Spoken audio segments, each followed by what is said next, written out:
Alrighty guys, second video today. We have also the core set announced with all of the new cards and it's looking very interesting. So yeah, if you're enjoying the content, drop a like, subscribe to the channel, all that good stuff. But now let's jump into the core set.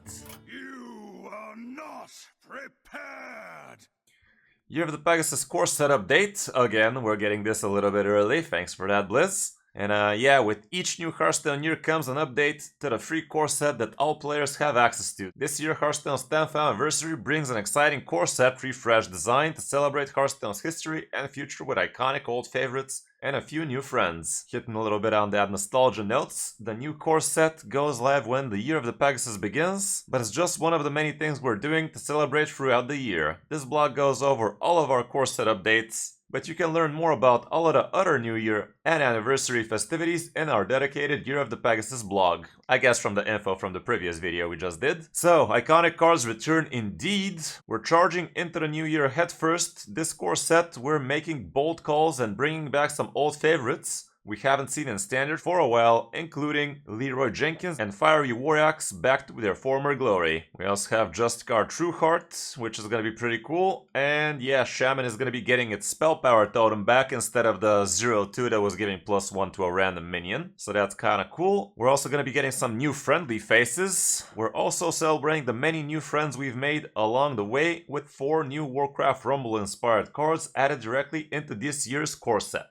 We're gonna have a 6-mana Gnomelia Safe Pilot, which is a 6-mana 4/2 no tribe rush, also damages minions next to whomever this attacks. Death Rattle, deal 2 damage to all enemies. Okay, face included, that's kinda big. So she's gonna be quite the good removal card, I guess. It's basically like 6 damage for 3 minions on the cleave and also 2 damage AoE for face included. She is actually quite decent. I can see her being something like the 3 damage AoE guy that got nerfed. So yeah, this one definitely looks solid. We also have a 5-mana 3/6 no tribe Warsong Grunt.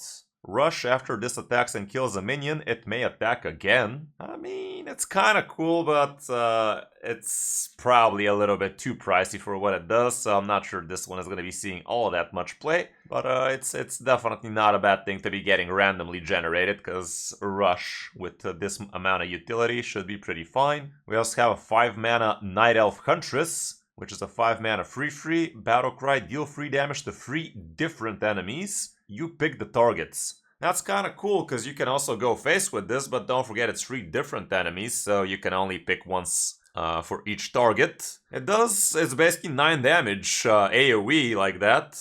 A little bit low statted, but I can see this one being a good inclusion in some control decks as well, so with all that Highlander action going, you're probably gonna find room for this card indeed. And we also have a 4-mana 2/5 Footman. Taunt, adjacent minions are immune while attacking. That is actually kinda cool. Like, it's a very well statted taunt. And also the effect is actually kinda huge. So this can definitely work out in some tokeny decks. Like, the mana is fine and the effect definitely does speak to tokeny decks like that. So this should also be seeing some play. We also have a new keyword, Elusive, which we've honestly called that thing for quite a while, but it finally is official. After years of hunting, we finally pinned down our most evasive keyword yet, Elusive. Minions with Elusive can't be targeted by spells or hero powers. We're updating several minions to have the new Elusive keyword, including the cards that you voted into core back in December. Evasive Worm, we also plan to use this effect a little bit more frequently in the upcoming year. Okay, that's interesting. Positioning is gonna start mattering quite a lot. We already have some positioning spells like for Mage and Warlock, the dual class card that freezes. So you can definitely be using your Elusive minions to position properly like that, depending on the opponent. Okay, there's that Evasive Worm. Now it's gonna be Elusive, so that's kinda cool. And yeah, court card shakeups, because the core set is the free baseline set that underpins the entire year of Hearthstone expansions. Core rotation is always a good time for us to evaluate what we want that foundation for the year to look like. We do this not just in deciding what to keep, remove, and add to core, but also in adjustments to the cards we include. This year we felt like it's time to uproot Druid's ramping mechanic, reduce rune requirements for several Death Knight cards, and upgrade some of our old favorite cards for the modern game. You can find all the upcoming changes linked here. We're gonna go over them real quick. And yeah, we have graphics for cards entering and leaving core. Text only, we don't need that. Graphics of all Pegasus core cards getting adjusted. And yeah, with that baseline known, you're ready to jump into the next expansion's reveals. Don't forget to check out the New Year blog for more details about the upcoming festivities. It all starts soon. Okay, so basically the old video, you can check that out again. Let's start with the card adjustments. We have returning to core and also new cards to core. Okay, so returning to core, Plague Grain is gonna remain, Army of the Dead, these guys basically. You can see some of these cards are losing gem requirements, like this thing used to be a triple rune card, wasn't it? Harbinger I think also had two gems on it. This thing I think had 3 gems on it. This guy no longer requires a gem. Same with Noxious Cadaver, that's interesting. Frosttrack used to be a 2-gem card if I remember correctly. Army of the Dead probably was a 2 as well. So yeah, a lot of reduction here. We're also having Metamorphosis deal 5 damage now. It used to deal 4. This thing goes up to 3 health now. This thing goes up to 3 health now. Fascinating stuff. We also have Twisting Nether, destroy all minions and locations. Okay. Big Game Hunter is gonna have tradable now. That's kind of cool. And yeah, Fairy Dragon gets Elusive, and Sleepy Dragon, this thing used to be a 412, so now it's a little bit more not so sleepy. Cool stuff, cool stuff. Okay, we have some new stuff coming to core as well. Well, basically cards that were supposed to leave, they're gonna remain thanks to core. So this guy remains, not a big deal there. Soul Stealer is only a double rune card now, which is kind of huge. These guys single rune. Marrow Manipulator is only gonna have 2 requirements now. That used to be very important for Frost DK back in my day. So this might make Frost DK a little bit stronger again, being able to discover Marrow Manipulator again. Frostmourne loses a little bit of mana requirement. The Rubium Swarm Guard no longer rune required, pretty nice. Acolyte of Death also needed a rune, now it's just straight up a card, so you can include it in anything you like. Asphyxiate no longer requires a rune, that's kinda huge. 4 mana Oaken Summons is gonna be in there. Caligos goes down to 8 mana, interesting. Air Elemental is gonna be elusive and 1 extra attack on it. The Arcali Pact looks unchanged if I remember correctly. We also have Isera back into the mix. This thing used to cost 2 mana if I remember correctly, now it's gonna be 0, so that's kind of huge. 0 mana sap, or Shadow Step kind of deal almost. Nightmare gives +5/+5 again, it used to be 4. And I guess the dragon that comes out of this is... Isera Awakens was also 3 mana question mark. And I guess the other big idiot is gonna remain the same from Isera, so no changes there. Siamat's coming back, Justicar, Elusive Worm, and Mind Control Tech sitting at 5 mana, menacingly. So yeah, overextending on the board for MC Tech might become relevant again, even though it's kind of pricey, so it might not see as much play, but we shall see. Yeah, I guess this thing used to cost 1 mana, this thing used to give only +4. This thing used to cost 3, now it's gonna be 2, and the Light Sister, I think she was already 2 mana, so I guess this blog post is a little bit older than that, but you basically get it. And now moving to the really big batch of cards, what's leaving core and what's new to core. Okay, with Death Knight we can already see some pretty big stuff, like Lord Marigar's gone, Patchwork is going, Overseer Frigidora, Obliterate was pretty good, and the rest I'd say the class was kind of fine without anyway. What's new to core is we're gonna have Scourge into core, still as a 2-rune card, still feels like a little bit too busted, like it's just such a great card to discover through Viziers and whatnot. But Vizier's also leaving, so there's that. And Vampiric Blood's gonna remain, still a 3-rune card. Soul Stealer is gonna be the core like we said. Corpse Explosion still in there as a 2-rune. Okay, Frostborn Fury still a 3-rune remaining. Corpse Bride remains as well, so Rainbow support is there. And yeah, we already went through these cards from the changed stuff. So let's move down to Demon Hunter, who's losing the Flame Reaper. Oh no! So many Demon Hunters are gonna be devastated. They're never gonna play this again, as if they ever did.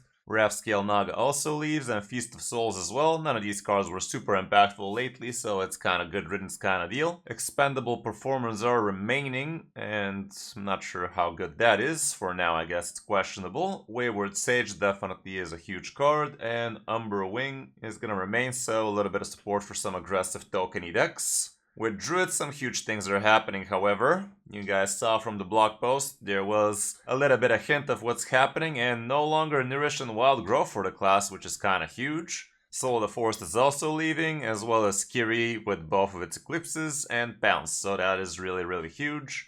We are, however, getting things like Greybow, Bark Panther, Swipe is back in the game, Oaken Summons. The Lesser Spellstone was also pretty sick. And yeah, these two as well, not that big a deal. As for Hunter, King Crush is gonna be no more, same with Selective Breeder, that's kinda huge. Cat Trick no longer in the secret pool, as well as Wandering Monster. I guess Odin Warrior would like to know their location now. Doggy Biscuit is leaving as well. Candle Shot goes. Can't kill minions with your tiny bow, sad. And Mark Shot as well. And we are getting Barak Kotobane back into the mix, which was pretty cool. Master Skull was a pretty cool spell to have as well. Maybe we're gonna get some of those mid-rangey Beast Hunter decks out there again. Rat Trap is also coming back. That was a very huge secret actually. Like, it's basically like the 6 damage to the face, but this one's actually impactful. Ice Trap is coming back. That was a very annoying secret to play around. So secret decks that yet to discover this are going to be very happy. And speaking of secrets, we also get the Lesser Emerald Stone. That's kind of huge. As well as Ball of Spiders and Kill Command. Okay, so Secret Spell Stone is how I roll is coming back. But we're no longer going to be killing minions with a tiny bow. Sad. Going down to Mage, we're also seeing Egwin leave, Pyro's leaving, Fire Sail, and Snap Freeze. So none of these were super impactful lately, so not that big a deal. And we're also having Caligos back into the core set at only 8 mana now. Your first spell each turn costs 0. Don't forget coining this out on 7. Has eaten your first spell each turn, so you're only gonna get to discover a spell part. Flame Strike is coming back as a 7 mana deal 5. Primordial Glyph coming back as well, which was a huge spell. And Frostbolt as well, which is kinda cool. For Paladins, we are no longer going to have Lorfarian, the Redeemed, Amber Watchers leaving, True Silver Champion, as well as Blessing of Kings, but we are, however, getting Lady Liadrin, so buff Pallies are going to be happy. Hammer of Denaro was a pretty cool weapon back in my day. Spike Ridge Steed is also coming back, which was a very annoying card to play around, especially in the arena. And Silver Moon Portal is also coming back, for good or bad. With Priest, we no longer are gonna have Benedictus Shadow form, Sag. Draconite Operative is leaving, as if we ever noticed it was coming back. Holy Champion is going away, not a single time I've seen this card getting played. Shadowed Spirit's leaving. Shadow Word Death is no longer gonna be in their arsenal, and no more Shard of the Naru, which is something a lot of people were begging for last core set as well. And finally it's coming. Madame Lazul is going to be going back into the core set, which is kind of interesting. It wasn't really an impactful card too much, so I'm not expecting too much out of that. Obsidian Statue was a super broken card to play against, so that's coming back. Ship's Chirurgeon, or whatever the hell you read this. After you summon a minion, give it +1 health. Is this a new card? Probably. I don't remember seeing this one before. That's a dragon and a pirate, by the way. We also have a 7 mana lesser diamond spellstone, so I guess all the spellstones are coming back. This was a very annoying one to play around, so that's coming back for Priest. A Void Shard, which deals 4 damage and Ghost Faces in core, and also Shadow Word Pain remains. For rogues, alas, Shadow Step is still gonna be remaining in the core set, it seems. So yeah, Shadow Step and Prep are still gonna be breaking the class a lot. But we're losing Shadow Jeweler Hanar, which was not that big a deal lately. A lot of secrets are leaving, including Ambush, Cheat Death, Plagiarize, and we're also losing the Buccaneer. We are winning, however, Flick, which used to be a very sick card. Fouled Ray Strider is coming back to core, which wasn't that impactful. Spectral Cutlass is kind of questionable. Also Raiding Party, gonna help you get some weapon action pirate decks. And Sap is also coming back in town. Not sure how I feel about that, but yeah, I guess Rogue is still gonna be shadow stepping quite menacingly. For Shaman, we're losing Grand Totem Eyesore, so Totem Shaman is gonna be suffering. Doomhammer is getting lost, Bloodlust as well, Zap, and like I said, the Strengthened Totem is getting replaced by the Spell Power Totem, as you can see. We're also gonna be having the location remaining. Kalimos Primal Lord is also coming back. Air Elemental, which is going to be with +1 attack, and also the Spirit Claw is also going to be slapping nicely again, even though I'm not sure how nicely that will be nowadays. Moving down for Warlock, we are seeing some very serious people coming back, but we're also losing Melganis. Apparently Absol Enforcer was in Standard, didn't really notice, same with Lakari Fellhound. Void Color is leaving, so that's kind of cool. Imp Gang Boss and Fiendish Circle also out, but we are going to be getting Archvillain Rafam, which is kind of a weird card, honestly, kind of on the memey side. Doomguard is coming back with Charge, and same Battlecry, discard 2 random cards. Kind of a bummer that you can't really target not target, but have a better idea of what you're discarding. Dark Alley Pact is gonna be in the core as well. Another Spellstone's coming back. This used to be pretty fun to play. And Bloodbound Imp is gonna be a little bit of support for that as well. And we also have Demonic Studies, which is kind of a dumb card, but it is what it is. As for Warrior, the Armageddildo is going away. Dinomatic, wow, this card was in Standard and nobody played it. That's so weird. Sword Eater is going away, which is kind of big, but not really nowadays. Cruel Taskmaster is also gone, and Woodcutter Axe apparently was also in Standard. And we have Deathwing Mad Aspect coming back. Towncrier used to be a pretty cool card. The location remains. Cargo Guard is gonna be in the core set again. And Fiery War Axe comes back to its former glory like we said. As for the neutrals, here's what the situation is. Quite a few neutrals to go through. But yeah, we're losing the big chunky dragons here. Dr. Boom, Karen, Ziliax is gone. And yeah, basically nothing too impactful aside from, let's say, Tour Guides. The Emerald Sky Talon was kind of cool.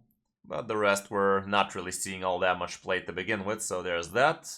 We are getting the OG Alexstrasza back into Standard, as well as the OG Acera instead of their other versions. Siamat, like we saw. Old Sylvanas is coming back, even though I'm not sure that's gonna do all that much.